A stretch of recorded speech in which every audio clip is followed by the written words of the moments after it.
sulit untuk menaruh harapan bahwa sumber daya alam pesisir utara Bekasi ini yang tadinya ikan, udang, rajungan, kepiting berlimpah ruah untuk menghidupi kehidupan mereka, untuk memberikan pendidikan kepada anak-anak mereka, sekarang harapan itu sepertinya menjadi keputusasaan buat para nelayan. Dan ini banyak keluhan dari nelayan yang saya terima, makanya saya berada di posisi nelayan utara Bekasi. Nah, untuk pagar sendiri ini sepanjang berapa kilo? Nah, ini kalau mengacu dari file water intake-nya PLN yang ada di sebelah barat itu 3 kilo. Tapi ini lebih jauh lagi ke tengah lagi. Nah, ini kalau diukur dari TPI ini bisa lebih panjang dari 3 kilo. Tapi kalau untuk di tengahnya itu terus ini berhubungan dengan pagar-pagarnya. Ini sepertinya Mega Agung Nusantara, PT Mega Agung Nusantara. Mereka melakukan pemagaran secara bersamaan. Nah, untuk adanya pagar sendiri, untuk dampak para nelayan seperti apa, Bang Samsuri?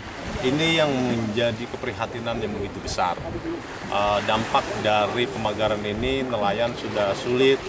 Mereka kalau ingin ke sebelah sana harus jauh berkeliling dulu dengan jarak tempuh yang lebih lama, terus menggunakan bensin atau solar yang lebih banyak, sementara ruang waktu mereka untuk mencari ikan itu lebih sedikit.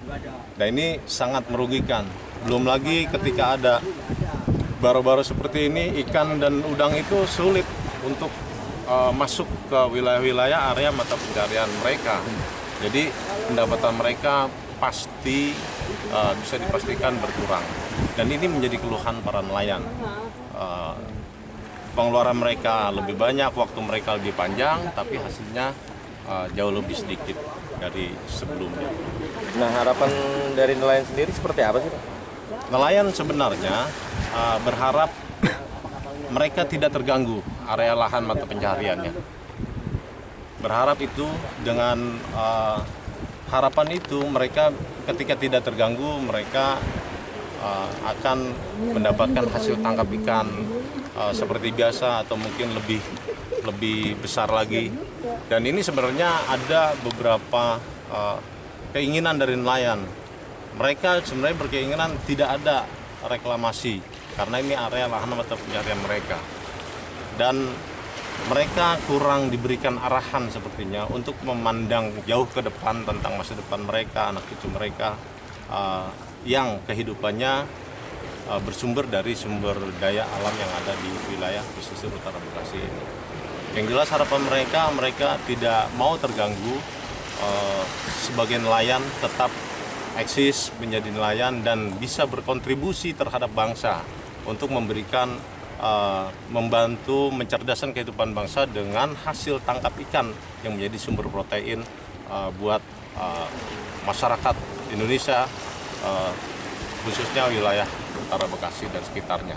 Jadi perlu kami sampaikan di sini bahwa di perairan Paljaya khususnya ada pembangunan alur pelabuhan, di mana pembangunan alur pelabuhan ini merupakan tindak lanjut dari adanya perjanjian kerjasama antara pihak Pemprov Jabar dengan salah satu perusahaan yaitu PT Tunas Ruang Pelabuhan Nusantara atau TRPN, di mana di dalam perjanjian kerjasamanya itu pihak TRPN menyanggupi di dalam penataan kawasan pelabuhan perikanan, yaitu di Satuan Pelayanan Pangkalan Pendaratan Ikan atau PPI Paljaya, Desa Segarajaya.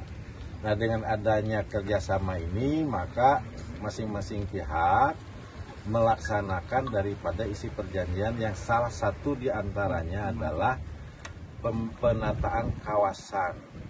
Di dalamnya termasuk pembangunan alur pelabuhan Pangkalan Pendaratan Ikan Paljaya ini. Nah, alur ini menjadi sangat penting karena untuk memudahkan keluar masuknya nelayan dari laut lepas menuju pangkalan pendaratan untuk melakukan bongkar muat hasil tangkapan ikannya. Jadi nanti kita di daratnya kita akan bangun TPI-nya, sehingga nanti nelayan akan terpusat untuk melakukan pelelangan ikan di TPI Paljaya.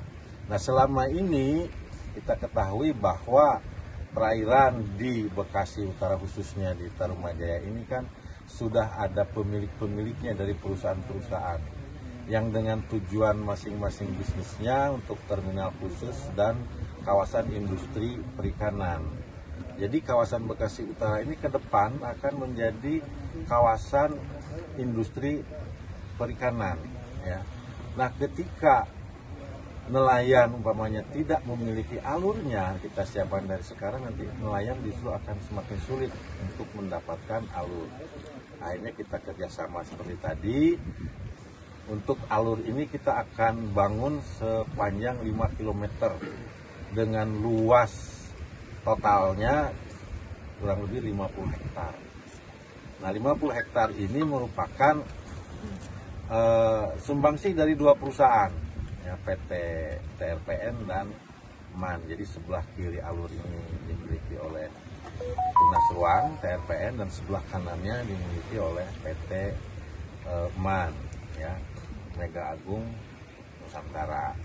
Nah, dengan adanya kesepakatan ini maka masing-masing kepentingan bisa berjalan. Kami dari DKP Jabar memiliki visi untuk penataan kawasan pelabuhannya, sementara dari pihak swasta pengembang atau investor dengan tujuan bisnisnya bisa berjalan berdampingan.